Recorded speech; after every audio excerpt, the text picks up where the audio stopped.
అందరికీ మరణాత దేవుని మహాకృపను బట్టి ఈ 88వ మహోత్సవములలో మనందరినీ దేవదేవుడు ఏకీంపజేశాడు. ఆయుష్కాలం, ఆరోగ్యం, మార్గసరాలం అన్ని అనుకూల వీలున్న సదుపాయములతో మనం దేవుని సాన్నిధ్యములో సమకూడగలుగు భాగ్యం ప్రభు మనకు అనుగ్రహించి ఉన్నారు. గమనించండి, నిన్నటి దినం ఆదివారం.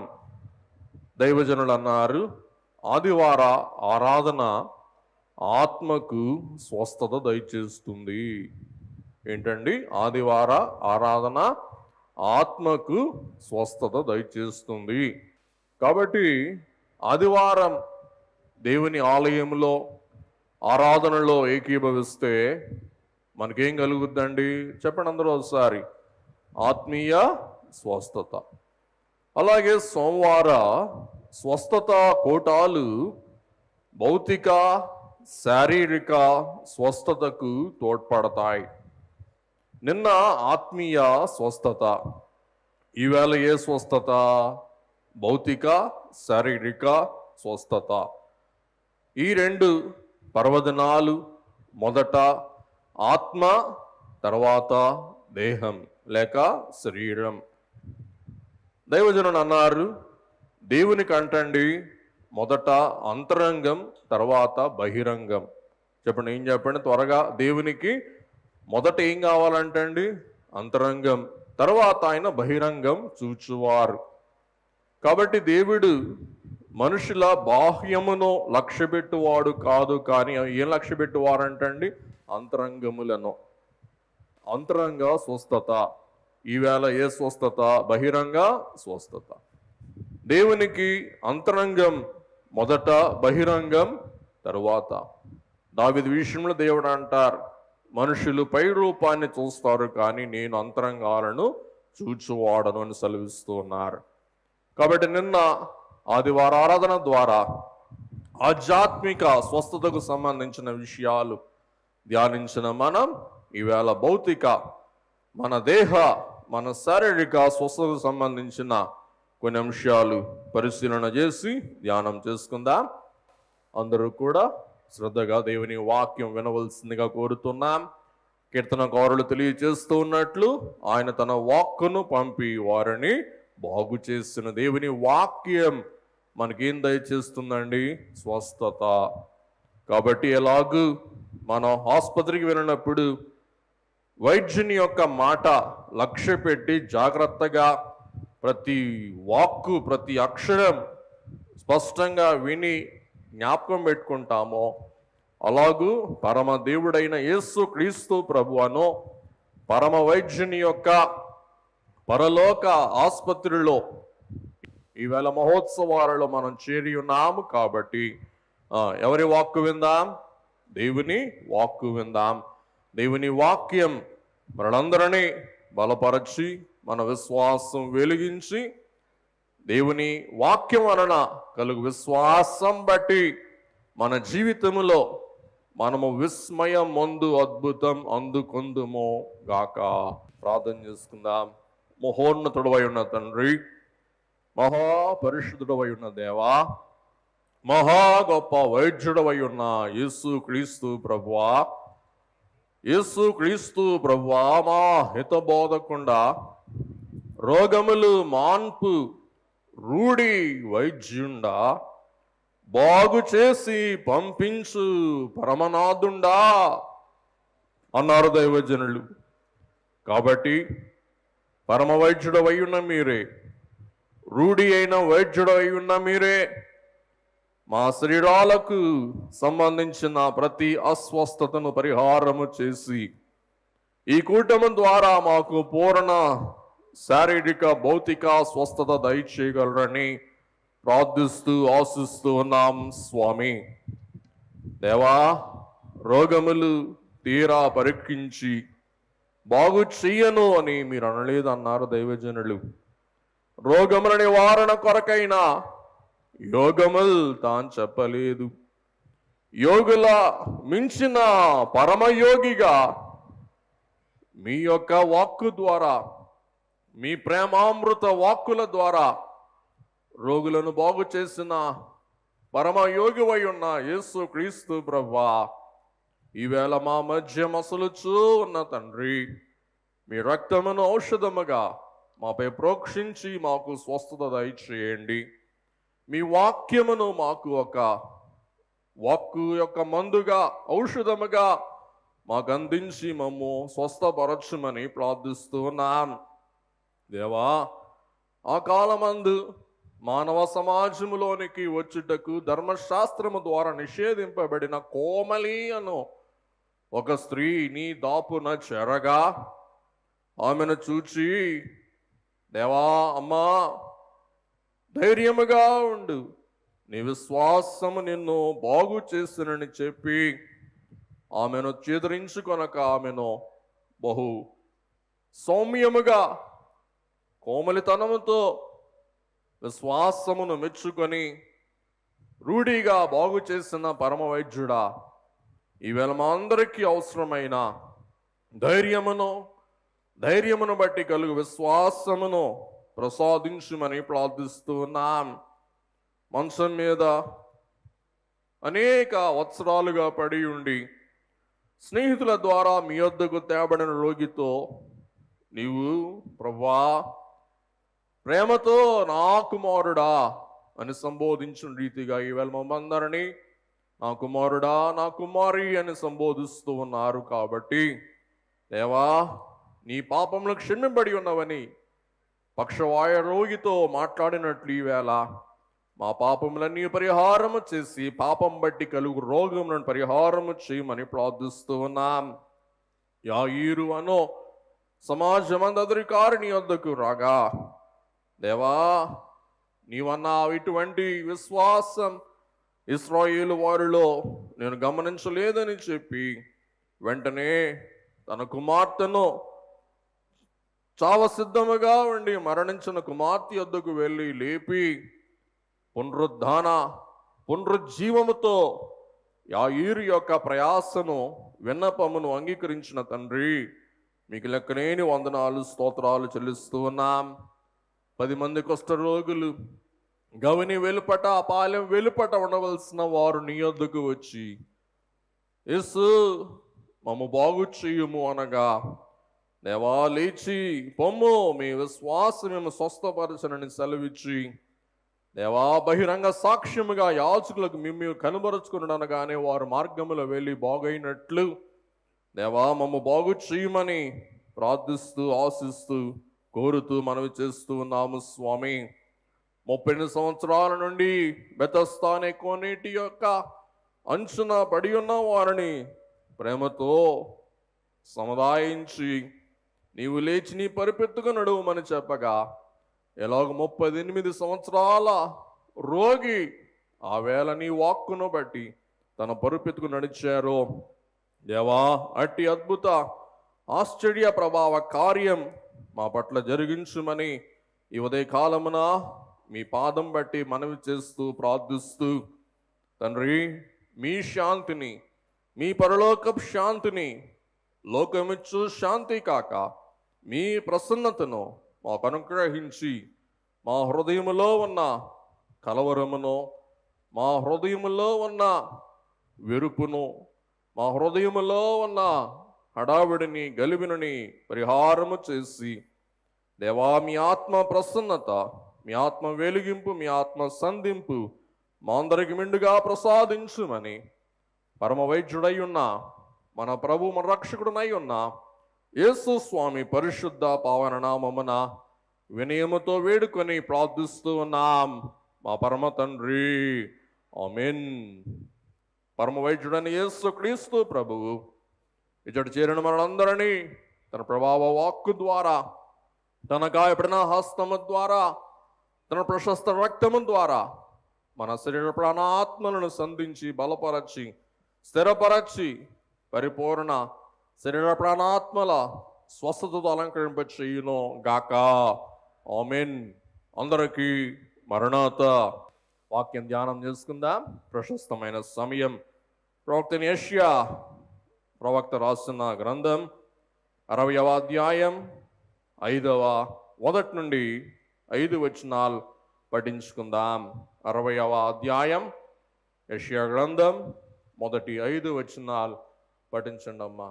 నీకు వెలుగు వచ్చి ఉన్నది, నీకు వెలుగు వచ్చి ఉన్నది, లెమ్ము లెమ్ము తేజరిల్లుము, తేజరిల్లుము, యెహోవా మహిమ యెహోవా మహిమ నీ మీద ఉదయించెను, నీ మీద ఉదయించెను. చూడుము రైట్. భూమిని చీకటి కమ్ముచున్నది, కటిక చీకటి జనములను కమ్ముచున్నది, యెహోవా నీ మీద ఉదయించుచున్నాడు. మరలా దేవుడు అంటున్నాడు, యెహోవా నీ మీద ఉదయించుచున్నాడు, ఆయన మహిమ ఆయన మహిమ నీ మీద కనబడుచున్నది. 3వ వచనం. జనములు నీ వెలుగునకు వచ్చెదరు, రాజులు నీ ఉదయ కాంతికి వచ్చెదరు. కన్నులెత్తి చుట్టూ చూడుము, వీరందరూ కూడుకొని నీ వద్దకు వచ్చుచున్నారు. నీ కుమారులు దూరము నుండి వచ్చుచున్నారు, నీ కుమార్తెలు చంకనెత్తబడి వచ్చుచున్నారు. నీవు చూచి ప్రకాశింతువు, నీ గుండె కొట్టుకొనుచు ఉప్పొంగును. సముద్ర వ్యాపారము నీ వైపు త్రిప్పబడును, జనముల ఐశ్వర్యము నీ యొద్దకు వచ్చును. 5వ వచనం అందరూ చదువుకుందాం, నాతో కలిసి మీరు ఏకీవించి చదువుకుందాం. 5వ వచనం. నీవు చూచి ప్రకాశింతువు, నీ గుండె కొట్టుకొనుచు ఉప్పొంగును. సముద్ర వ్యాపారం నీ వైపు త్రిప్పబడును, జనముల ఐశ్వర్యం నీ యొద్దకు వచ్చును. గమనించండి, ఎందుకంటే ఇక్కడ ఏం వెలుగు ప్రకాశిస్తూ ఉందండి చెప్పాలా? వెలుగు, దేవుని మహిమ, దేవుని కాంతి.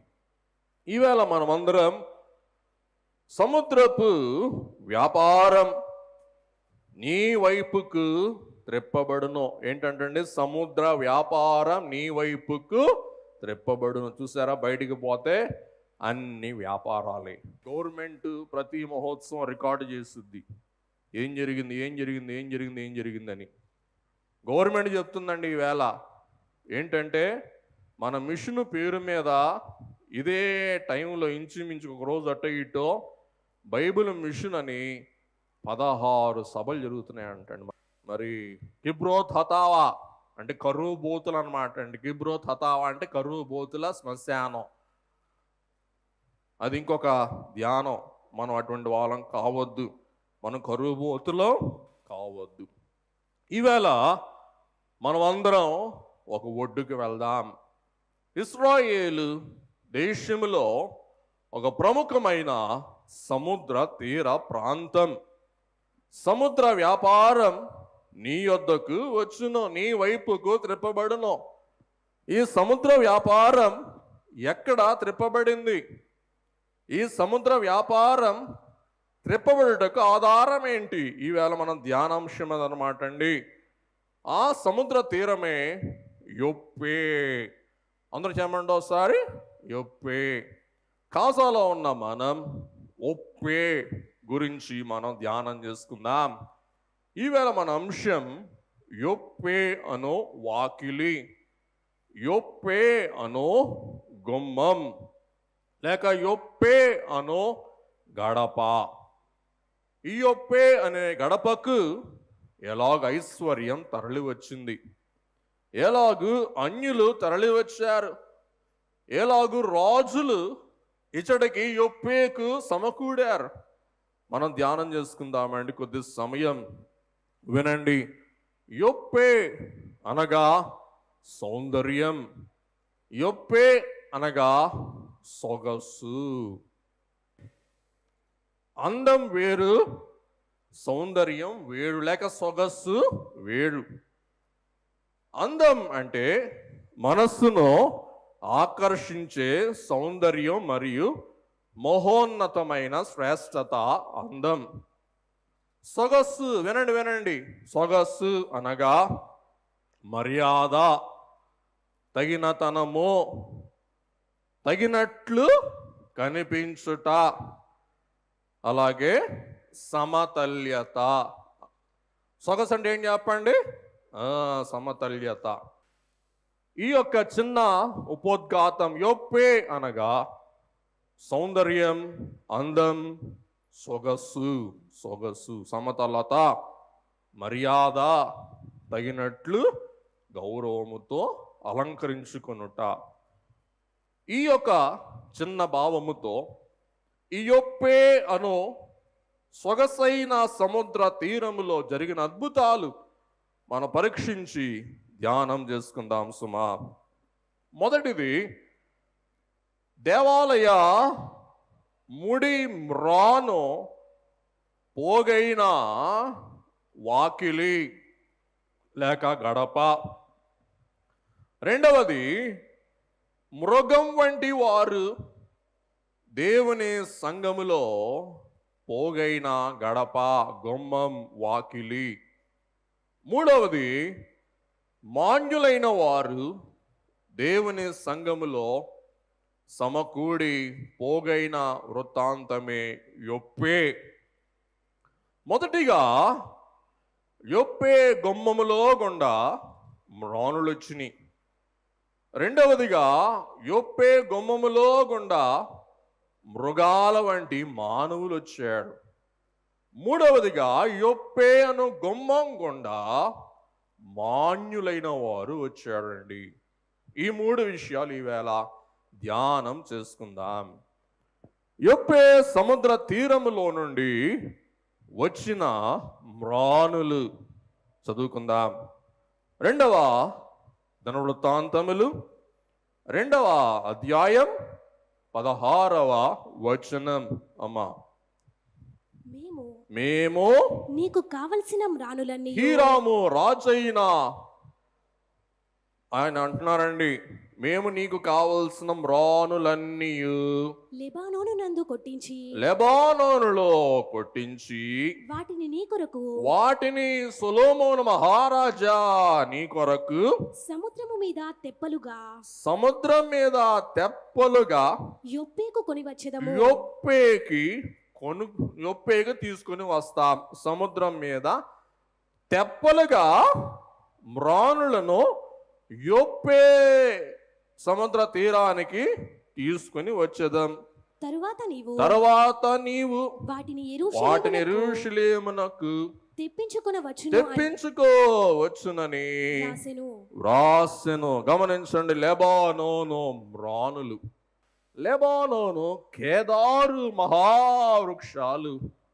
సొలొమోను మొట్టమొదటి దేవాలయం కట్టే ముడి సరుకుగా లెబానోన్ రాజు హీరామ్ అంటాడు, ఓ సొలొమోను, దావీదు కొడుకా, మీ నాన్న ధైర్యశాలి, వీరుడు, సూర్యుడు, మహాపరాక్రమశాలి, వాని కొడుకా, ధన్యుడా, దేవుని మందిరం, నీ యెహోవా దేవుని మందిరం నిర్మించటకు పూనుకున్న మహాత్ముడా, మహామహుడా, ఇదిగో మా లెబానోను మ్రానులు మేము నీకు పంపిస్తూ ఉన్నామని శృంగారమైన, కట్టుదిట్టమైన, బలిష్టమైన కేదారు లెబానోను మా మ్రానులను యొప్పేకు పంపింపగా, యొప్పే సముద్ర తీరములో వాటిని సొలొమోను అందుకొని యొప్పే సముద్ర తీరములో నుండి యెరూషలేమునకు తోడుకొని వెళ్ళి యెరూషలేములో దేవుని మందిరమునకు ఉపయోగపడిన మ్రాను కొమ్మలు ప్రవేశించిన గుమ్మమే యొప్పే గుమ్మం అని మనం చూస్తూ ఉన్నాం. అందుకే వ్రాయబడింది యెషయా 65లో, నీవు చూచి ప్రకాశింతు, నీ గుండె కొట్టుకొనుచు పొంగును, సముద్ర వ్యాపారం నీ వైపుకు త్రిప్పబడును, జనముల ఐశ్వర్యం నీ యొద్దకు వచ్చును.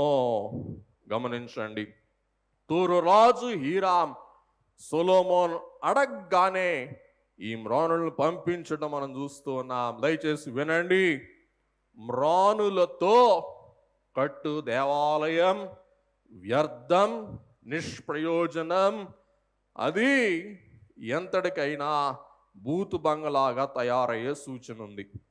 అందుకే పేతురు గారు అంటారు, 1 పేతురు పత్రిక 2వ అధ్యాయం 5వ వచనం, యేసుక్రీస్తు ద్వారా, యేసుక్రీస్తు ప్రభు ద్వారా దేవునికి దేవునికి అనుకూలములుగా ఆత్మ సంబంధమైన బలులను అర్పించుటకు బలులు అర్పించుటకు పరిశుద్ధ యాజకులుగా ఉండునట్లు పరిశుద్ధ యాజకులుగా ఉండునట్లు మీరును సజీవమైన రాళ్ల వలె నుండి గమనించండి, మీరును సజీవమైన రాళ్ళ వలె నుండి ఆత్మ సంబంధమైన మందిరము ఆత్మ సంబంధమైన మందిరముగా కట్టబడుచున్నారు.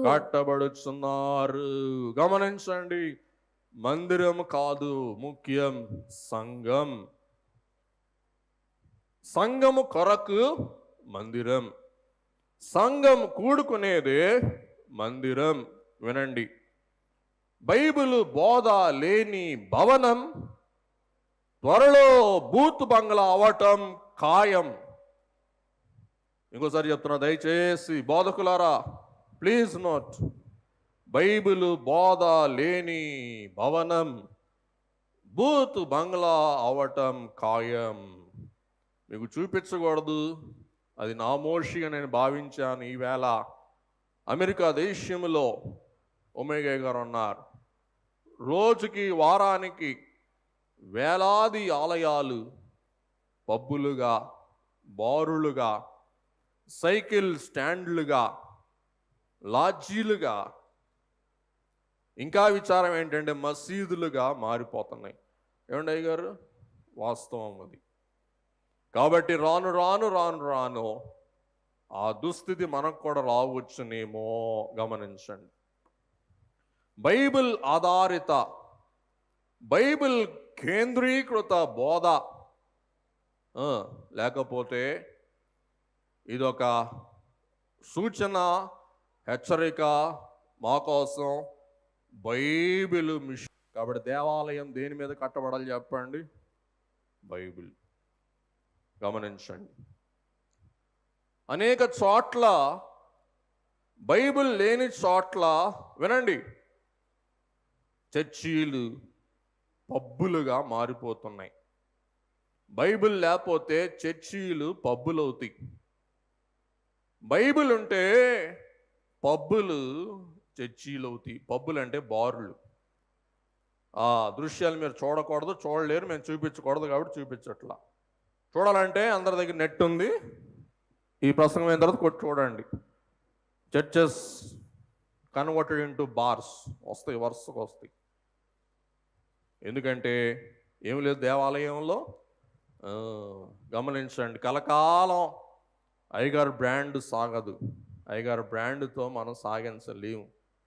అయ్యగారు పేరు పెట్టి మన బతుకు మనగడ సాగించలేము. కడకి నిలిచి ఉండేది ఏం చెప్పండి?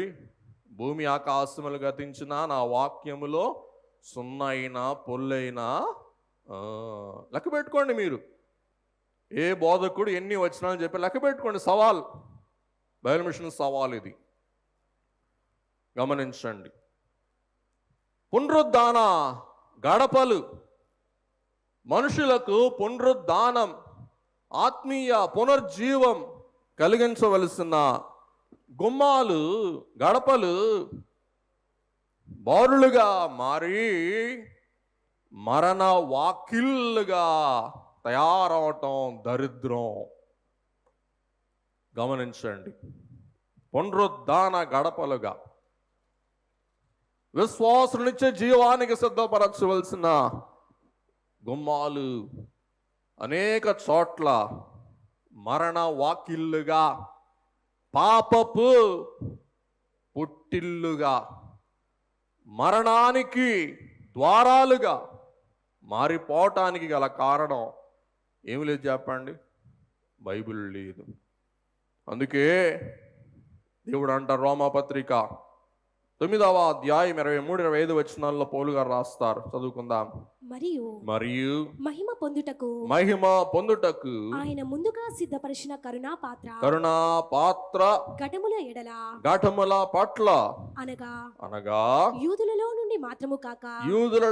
నుండి మాత్రమే కాక అన్యజనులలో నుండి ఆయన పిలిచిన మన ఎడల ఆయన ఆహ్వానించిన, పిలిచిన, ప్రతిష్ఠించిన మన ఎడల తన మహిమైశ్వర్యము కనుపరచవలె ఉన్నానేమి.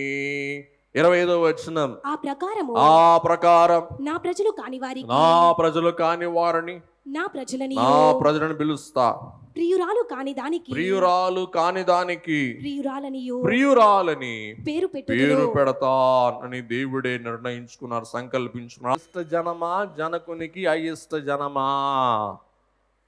జనకుని ఇష్ట జనమే కాబట్టి మనం వచ్చాం. జనకునికి ఇష్టము కాని జనమును దేవుడు ఏం చేయరంటండి, రానివ్వరు. ముందుకు వెళ్దాం. రోమాపత్రిక 8వ అధ్యాయం 29-30 వచనాలు. ఎందుకనగా రైట్, తన కుమారుడు అనేక సహోదరులలో జ్యేష్ఠుడగునట్లు చేస్తున్నట్లు దేవుడు ఎవరి ముందు ఎరుగునో వారు తన కుమారునితో సారూప్యము గలవారవుటకు రైట్ వారిని ముందుగా నిర్ణయించెను. ముందుగా నిర్ణయించెను. మరియు మరియు ఎవరిని ముందుగా నిర్ణయించెనో రైట్ వారిని పిలిచెను. వారిని పిలిచెను. ఎవరిని పిలిచెనో ఎవరిని పిలిచెనో వారిని నీతిమంతులుగా తీర్చెను. వారి నీతిమంతులుగా తీర్చెను. ఎవరిని నీతిమంతులుగా తీర్చెనో నీతిమంతులుగా తీర్చెను. వారిని మహిమపరిచెను. వారిని మహిమపరచెను. మన దేవుండే మన పక్షమై ఉండగా మనకు విరోధి ఎవడు? ఆ పరమ జనకుండే మన పట్టు అయ్యుండగా మనకు బెట్టు ఎవరు? చెప్పండి, మనకు మాట్లాడండి, మనకు బెట్టు ఎవరు? పరమదేవుండే చెప్పండి మన పట్టు అయి ఉండగా మనకేమి లేదు చెప్పండి, ఇంకా బెట్టే లేదు. అందుకే మనమందరం దేవుని ప్రశస్తమైన శ్రేష్టమైన పాత్రలుగా ఉండుటకు దేవుని వాక్యం ఏమి సెలవిస్తుంది అనగా, మొదటి తెస్సలోనికే పత్రిక మీకోసం చదువుతున్నాను, వేరే బైబిల్లో నుంచి గమనించిన. మొదటి తెస్సలోనికే పత్రిక 4:5 మీలో ప్రతివాడు దేవుణ్ణి ఎరగని ఇతరుల్లాగా కామ వికారముతో కాకుండా పరిశుద్ధతలోను ఘనతలోను తన పాత్రను ఎలా కాపాడుకోవాలో తెలుసుకొని ఉండటమే దేవుని ఉద్దేశం. గమనించండి, పరిశుద్ధతలో ఘనతలో తన పాత్రను ఎలాగో కాపాడుకోవాలో తెలుసుకొని ఉండటమే ఎవరి చిత్తం? చెప్పండి, దేవుని చిత్తం. అందుకే యోహాన్ గారు అంటారు, చదువుకుందా, మొదటి యోహాన్ పత్రిక 2వ అధ్యాయం 19వ వచనం, వారు మనలో నుండి బయలు వెళ్ళిరి గాని వారు మన సంబంధులు కారు. ఎవరండి? వారు మన సంబంధులు కారు. గుర్తుపెట్టుకోండి, మన సంబంధులు కాని చోట మీరు చేరవద్దు. చదువమ్మా. వారు మన సంబంధులైతే మనతో కూడా నిలిచి ఉందురు. అయితే వారందరూ మన సంబంధులు కారని, మన సంబంధులు ఈ 16 మంది మన సంబంధులు కారని ప్రత్యక్షపరచబడునట్లు వారు బయలు వెళ్ళిరి. గమనించండి, బయలు వెళ్ళిన వారితో మీరు బయలుదేరవద్దు, వారి యొద్దకు మీరు బయలుదేరనే వద్దు, వారి పాపములో వారి శాపములో పాలు అసలే పంచుకోవద్దు సుమా. గుర్తుపెట్టుకోండి. కాబట్టి వారు మనలో ఉంటే వారు మనతో ఉండేవారు. వారు మనలో లేని వారు కాబట్టి వారు ఏమయ్యారు? బయలు వెళ్ళాడు. మనం ఇక్కడే ఉన్నాం, మన మిషన్ ఇక్కడే ఉంది, మన సభలు ఇక్కడే ఉన్నాయి, అన్నీ ఇక్కడే ఉన్నాయి. ఎక్కిరించి వెళ్ళినోళ్ళే కాబట్టి మనం ఉన్న వారం కాబట్టి బయలు వెళ్ళిన వారితో మనం ఏం చెయ్యొద్దు? సాంగత్యం. గమనించండి దేవుని బిడ్డలారా, ఒక భక్తుడు పార్కర్ అనే ఒక మహాభక్తుడు ఇలా తెలియజేస్తున్నాడు, సొలొమోను ఈ దేవ నిర్మాణ కార్యముకై జన్మించాడంటానికి ఒక నిదర్శనం ఏమనగా, వినండి, ఒక పుష్పాన్ని నేను అందంగా మారాలి, నేను పరిమళించాలి అని గులాబీ పువ్వు చెప్పవలసిన అవసరం ఉందా? చెప్పండి, అవసరం లేదు. ఇప్పుడే నేను సంగీతము పాడాలని, మధుర స్వరాలతో గగనాన్ని నింపాలని కోయిల తలంచవలసిన అవసరం లేదు, కోయిల ప్రార్థించవలసిన అవసరం చెప్పండి అసలే లేదు. పుష్పము పూయుటకే పుట్టింది, తన సౌరభమంతటిని ఉదారంగా వెల్లడి చీటకే సృష్టింపబడింది. వినండి, గులాబీ పువ్వు పుష్పించటానికి, పరిమళ సువాసన వ్యాపించటానికే సృష్టింపబడింది. కోయిల ప్రతి ఎముకలోనో ప్రతి రెక్కలోనో పరిశుద్ధమైన గాన కంఠమునకై దేవుడు నరనరాలని రెక్కలని కూడా కోయిల రెక్కలని నింపి అలా తయారు చేశారంటండి. లోకమంతటిని ఆశ్చర్యపరచు సంగీతమును ఆలపించుటకు దేవుడు కోకిలను సృజింపగా, కోకిలు అడగనక్కరల దేవా నాకు పాటను నేర్పించయ్యా అని. అలాగే సొలొమోను కూడా జ్ఞానముతో, జన్మతోనే, విద్యతో, పెంపకముతో, నియామకముతో ఈ కార్యమునకు నిర్దేశింపబడి భూలోకానికి పంపబడ్డారు. ఎవరండి చెప్పాలా? సొలొమోను. అందుచేత సొలొమోను సహజంగానే దేవుని గుడారం, దేవుని మందిరం కట్టడానికి జన్మకారకుడుగా, సంకల్ప పురుషుడుగా, పుణ్య పురుషుడుగా జన్మించాడు. అది దేవుని సంకల్పం. ఇంక సొలొమోను ఏం చేయనక్కర్లా, నించుండే చాలు. దేవుడే సొలొమోను ద్వారా ఏం చేస్తారు చెప్పండి? కార్యం సాగిస్తారు. కాబట్టి హీరామ్ రాజు ఏమన్నాడు? సొలొమోను నించో, నేనన్నీ మీకు సరఫరా చేస్తాను. గమనించండి, దేవుడు నియమించిన కార్యము బలవంతముగా కాదు, సహజముగానే వస్తుంది. ఏం చెప్పండి? దేవుని నియమిత కార్యం సహజముగానే వస్తుంది. అందం ఆజ్ఞతో కాదు, స్వభావంతో వెలుగుతుంది. సంగీతం సంకల్పముతో కాదు, సృష్టిలోనే ప్రవహిస్తుంది. దైవ నియామకం ప్రయత్నముతో కాదు, జన్మతోనే చెప్పండి ప్రకటింపబడుతుంది. కాబట్టి దేవుని బిడ్డలారా, సొలొమోను ఎలాగూ సహజంగా దేవమందిరం కొరకు సృష్టింపబడ్డారో, అలాగూ సహజంగా దేవుని సేవ చేయు వారి యొక్క వరుస వేడు ఊహించి, ప్రయత్నించి, మిమిక్రీ చేసి, అలాగూ నేను తయారవ్వాలి అని జపాలు చేసి ప్రయత్నాలు చేసే వారి యొక్క సేవా పరిచయ తీరు తెన్నులు వేరు. గుర్తుపెట్టుకోండి దయచేసి, అపార్థం చేసుకోబాకండి. అందుకే ఇటువంటి కార్యాలు వచ్చినప్పుడు, మరి సోలిపోయినప్పుడు, నీరసం వచ్చినప్పుడు మా అమ్మగారు చెప్పేవారు, అబ్బాయి గమనించండి, పులి కడుపున పులి పుట్టును, పిల్లి పుట్టదు. ఏం చెప్పండి? పులి కడుపున పులి పుట్టుద్ది. బాబు, మీ తాత పులి, మీ నాన్న పులి, నువ్వు పులి బిడ్డవి, నువ్వు పిల్లివి కదా, ఎందుకు భయపడతావు అంటే ఏం వచ్చేది చెప్పండి? ఎక్కడలేని ఉత్సాహం వచ్చేది. కాబట్టి తల్లులుగా మీరు ఏం చేయనక్కరలా, మీ పిల్లలైన వారికి ఏం చేయండి? ప్రోత్సాహం ఇవ్వండి, పురికొల్పండి. కాబట్టి అదే చెప్తూ ఉంటాను బద్ధస్తమానం. మరి మా నాన్నగారి దగ్గర పటిమ ఉంది, మా అమ్మగారి దగ్గర పట్టుదల ఉంది.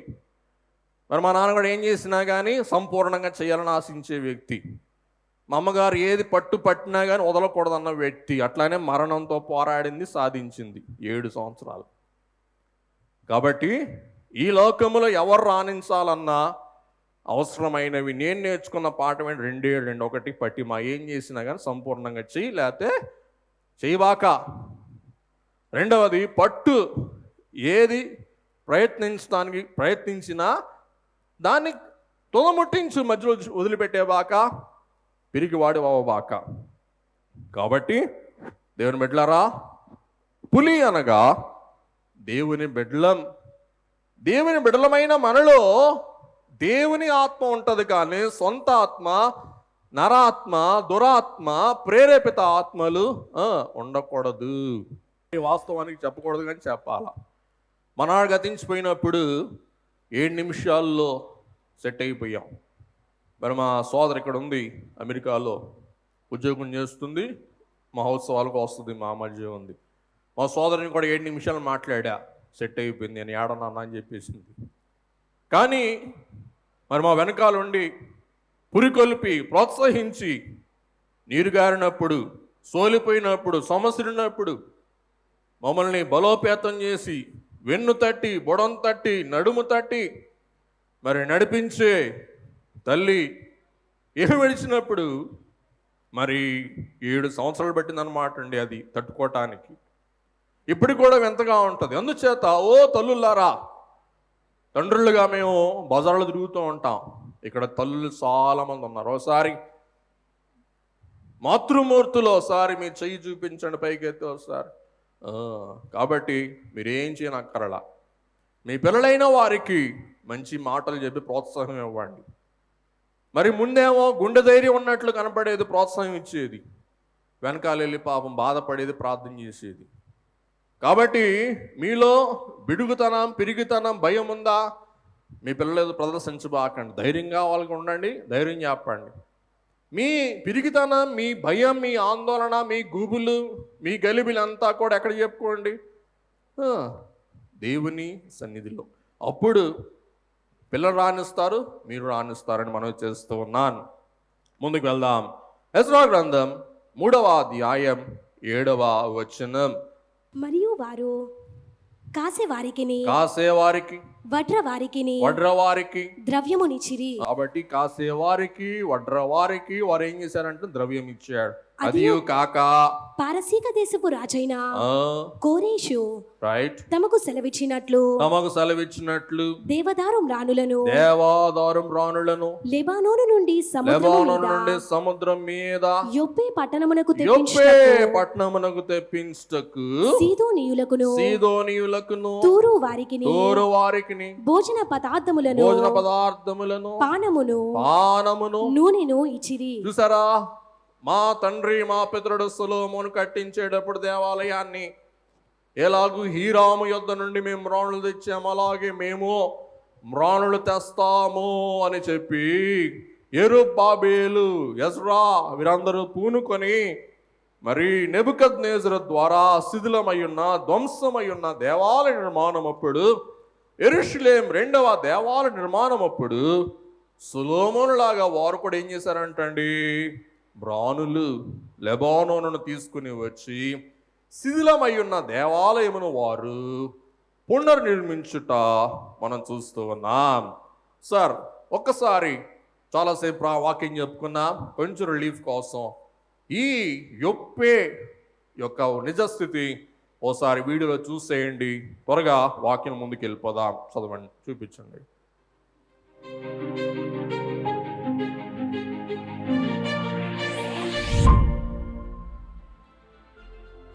జోప్పా అనే పోర్ట్ నగరము బైబిల్లోని అత్యంత ముఖ్యమైన కథల్లో కొన్ని పాత్ర పోషించింది. ఇశ్రాయేలీయులు కనాను దేశాన్ని జయించిన తర్వాత గోత్రాల భూభాగాల పంపిణీలో దీనిని ప్రస్తావించారు. యెరూషలేములో దేవాలయ నిర్మాణాన్ని సొలొమోను ప్రారంభించినప్పుడు టైర్ రాజు హిరామ్ నిర్మాణానికి కావాల్సిన మరకలను అందిస్తానని హామీ ఇచ్చాడు. ఆ మరకలు ఇశ్రాయేలు ఉత్తరాన ఉన్న లెబనాన్ అడవుల నుంచి తెచ్చి తీర ప్రాంతం వెంట నౌకరలో తరలించి జోప్పా పోర్టుకు తీసుకువచ్చారు.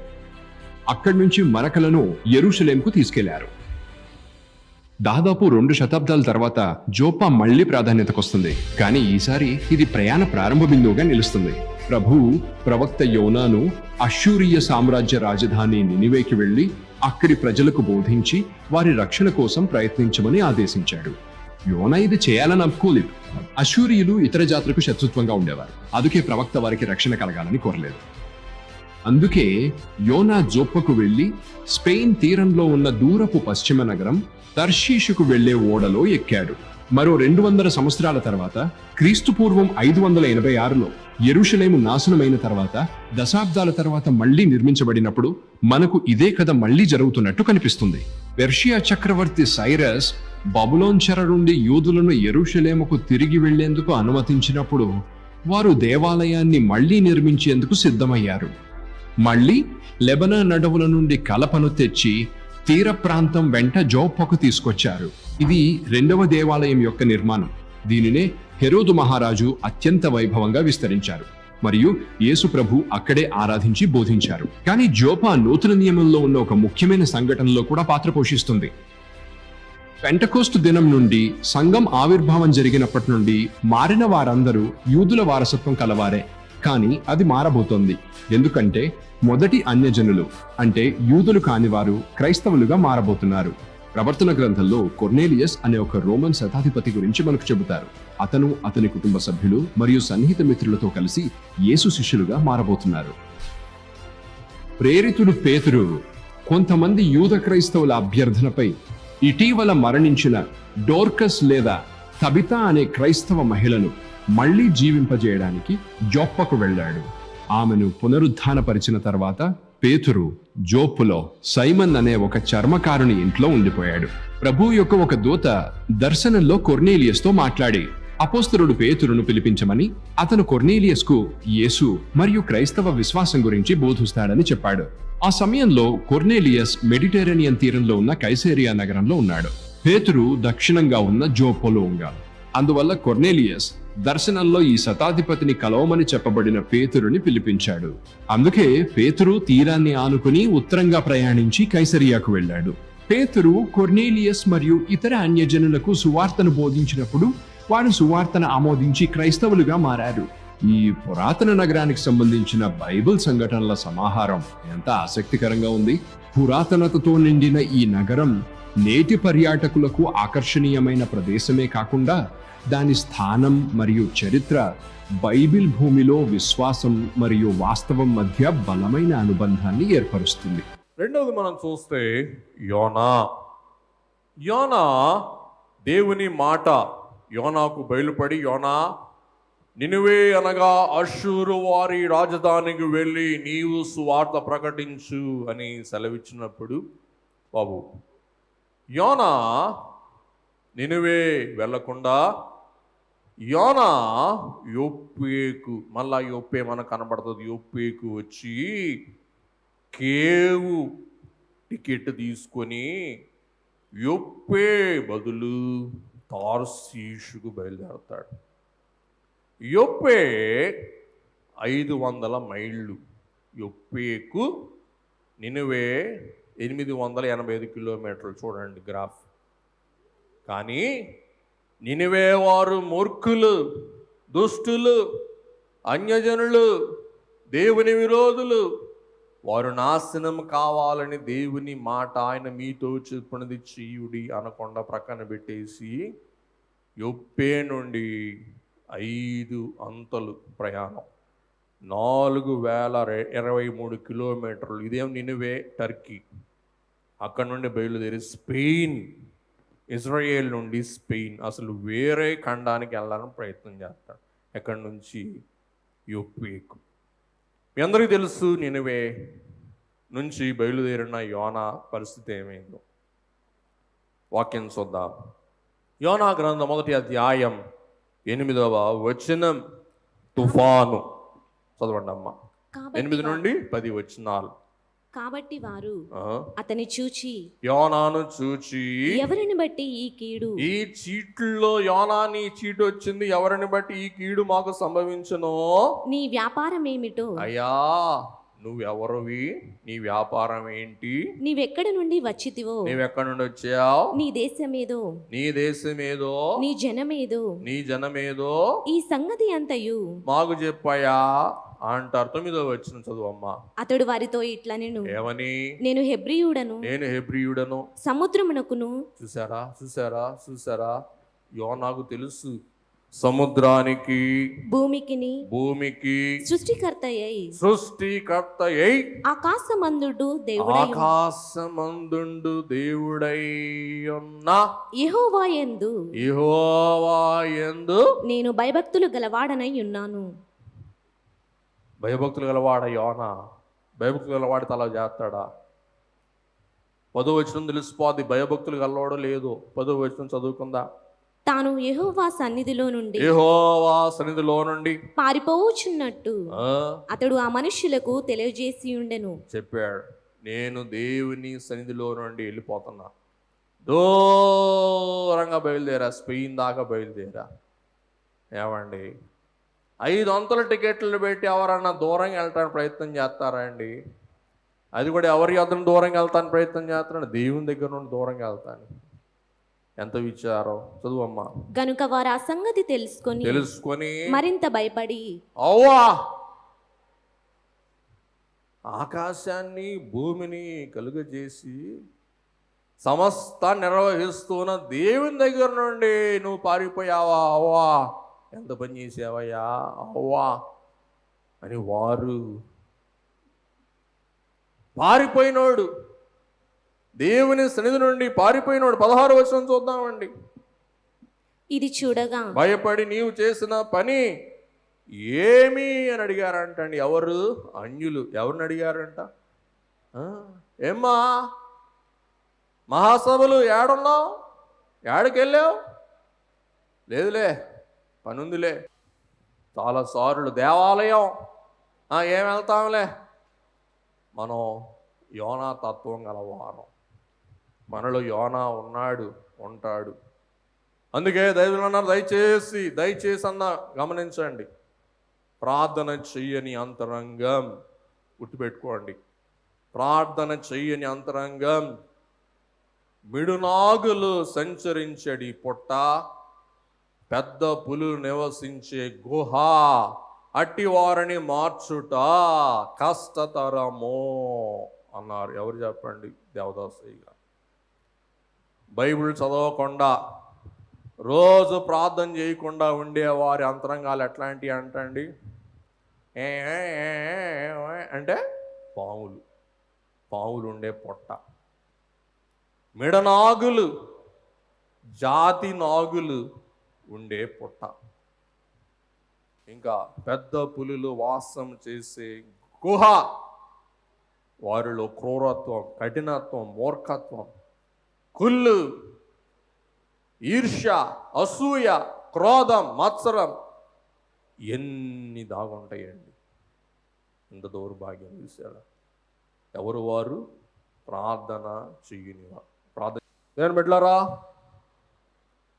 16వ వచనం.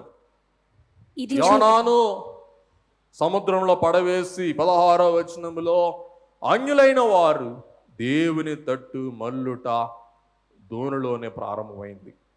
తర్వాత నినివే పట్టణంలో చేప యోనాను కక్కేసింది. గమనించండి, అది ఒక అద్భుతం. చేప కడుపులో 3 దివారాత్రులు ఒక మనిషి బతికి నినివే దాపున, నినివే తీరాన్న నోవా కక్కబడేటప్పటికే అది ఒక అద్భుతమైంది వారికి. ఈయన ఎవరో, ఈయనెక్కడోడో చేప కక్కి చేప మింగి మళ్ళా కక్కిందంట. ఇదొక అద్భుతం. అందుకే ప్రభువు అద్భుతాలు చూస్తే తప్ప మీరంత మాత్రము నమ్మరు.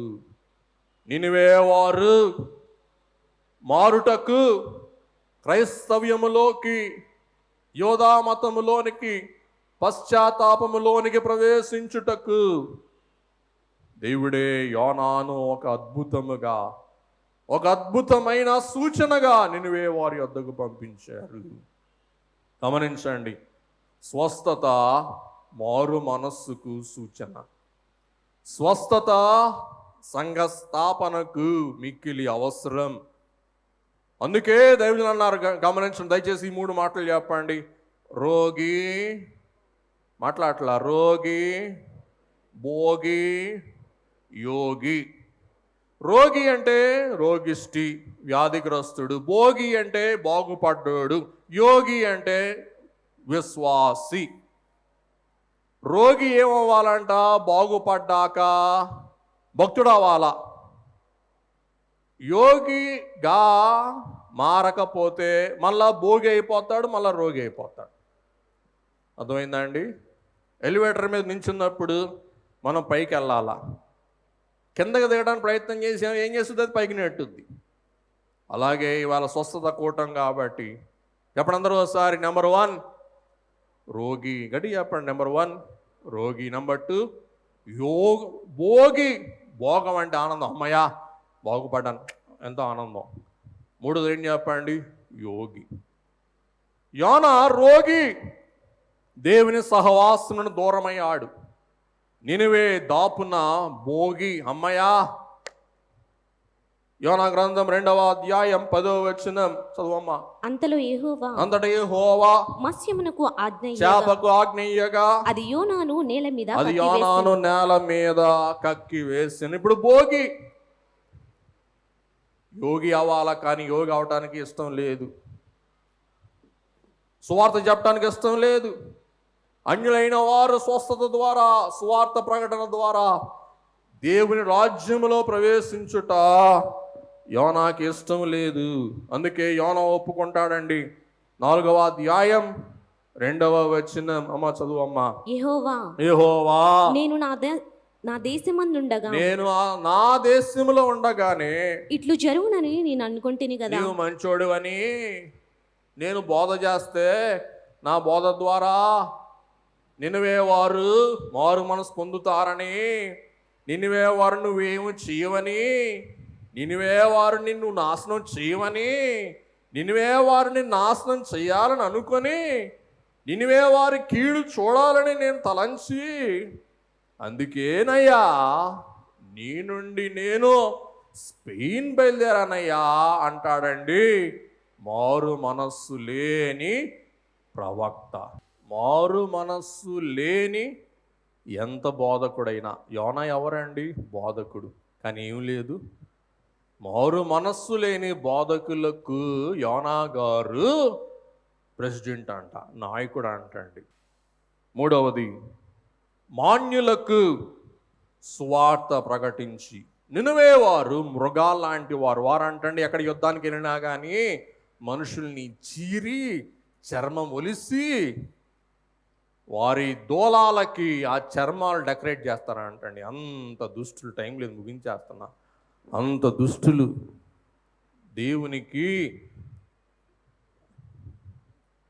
దేవుని చేతిలో మనుషుల దృష్టిలో నికృష్టులు, దుష్టులు, నికృష్టులు. వారు మారు మనసు పొందడం ఎవరికి ఇష్టం ఉంటుంది చెప్పండి? దయచేసి ఎలాగూ దొర్క లేక తబిత మరణింపగా, పేతురుకి కబురంపగా, లొద్దాలో ఉన్న పేతురు యొప్పే వచ్చి యొప్పేలు అద్భుతం చేయగా స్వస్థతను బట్టి కొర్నేలి ఇంటి వారు సంఘములో చేర్చబడ్డారు. యొప్పేలో మొదట దేవాలయము కొరకు మ్రానులు వచ్చినాయి. యొప్పేలో యోనాను బట్టి మృగం వంటి నినివే వారు యూదులుగా మారారు, దేవుని బిడ్డలుగా మారారు. అదే యొప్పేలో దైవ సంకల్పం బట్టి తబితా లేక దోర్కా బాగుపడగా, కొర్నేలియను ఇటలీ దేశ నాయకుడు, శతాధిపతి మార్పు చెంది సంఘములో చేర్చబడ్డాడు. మనం గమనించేది ఏంటంటే స్వస్థత, సంఘ సభ్యత్వం. అందరు చెప్పండి ఒకసారి. స్వస్థత, సంఘ ప్రవేశం. మొదట మ్రాను నిర్మాణమైంది మొదట మందిరం నిర్మాణమైంది యొప్పేలోకి వచ్చిన మ్రానుల ద్వారా. తర్వాత యోనా ద్వారా, యోనా ప్రకటన ద్వారా, యోనానే ఒక సూచనని ప్రభువే తెలియజేస్తారు. రెండవసారి వాక్యం చదువుకుందాం. మత్తయి సువార్త 12వ అధ్యాయం 38 నుండి 41 వచనాల వరకు చూద్దాం. చదివేమో గబగబా. అప్పుడు శాస్త్రులలోను పరిసయ్యులలోను కొందరు, బోధకుడా, నీ వలన ఒక సూచక క్రియ చూడగోరుచున్నామని ఆయనతో చెప్పగా, ఆయన ఇట్లనెను, వ్యభిచారులైన చెడ్డతరము వారు సూచక క్రియ అడుగుచున్నారు. ప్రవక్త అయిన యోనాను గూర్చిన సూచక క్రియ గాని మరి ఏ సూచక క్రియ అయినను వారికి అనుగ్రహింపబడదు. ఎందుకు ఈ వాక్యం మీకు చూపించానంటే యోనా ఒక సూచన. ఎందుకంటే సంఘములోనికి సభ్యులు చేరాలి కాబట్టి యోనా ఒక సూచన. ఈవేళ బైబిల్ మిషన్లోనికి విస్తారముగా క్రైస్తవేతరులు ప్రవేశించవలసి ఉన్నది. కాబట్టి యోనా ఒక సూచన. మూడవది దొర్క స్వస్థత ఒక సూచన. ఎందుకంటే యొప్పే వారందరూ ప్రభులోనికి వచ్చేటకు అది ఒక సూచన. బాబు పెట్టేసేయండి.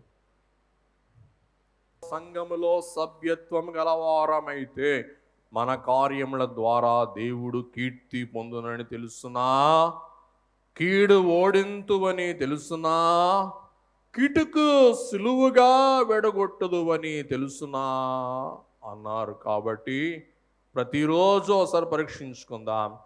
నేను సంఘ సభ్యుణ్ణి కాబట్టి నా వలన ఈవేళ దేవునికి ఏ మహిమ కలిగింది, నేను ఈవేళ ఏ కీడు గెలిచా, నేను ఈవేళ కిటుకు పెట్టానా, కిటుకు విడగొట్టానా ఆలోచించుకుందాం. ఇప్పుడు మనం చెప్పండి, కిటుకు పెట్టే వాళ్ళమా, కిటుకు విడగొట్టే వాళ్ళమా? ఎంతమంది కిటుకులు పెట్టే వాళ్ళు చెయ్యతండి.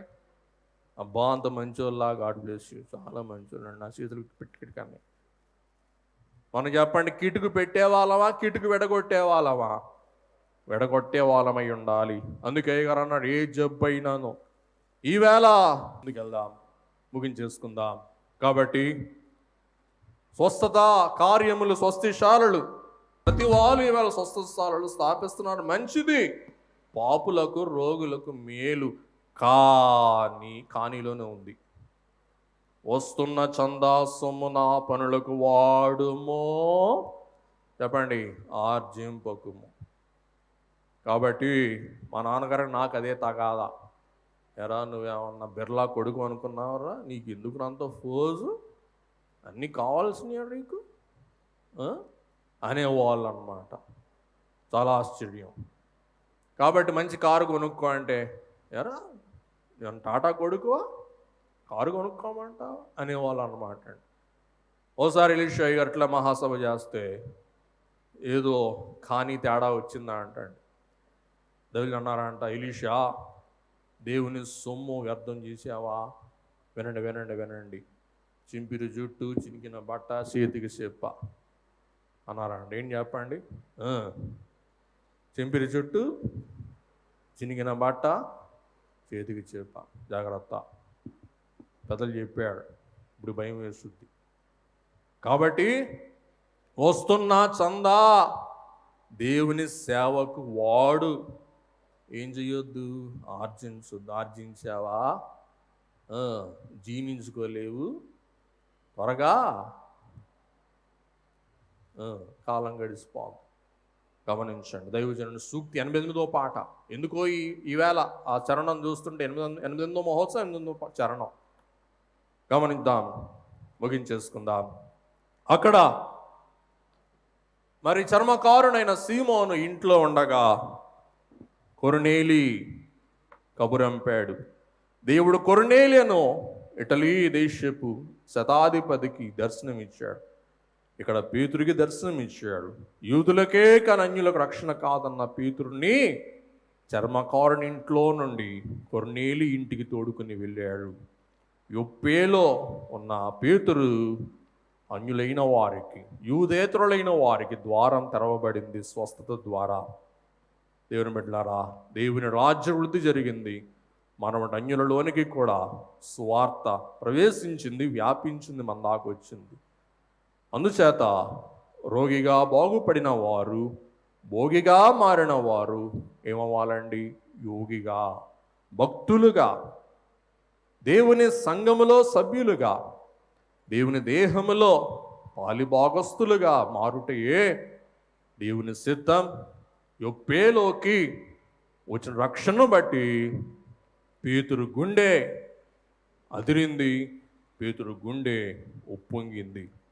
అట్టి స్వస్థత కార్యాలు ఈ కడవరి దినాలలో మిషన్లో విరివిగా జరగబడును గాక.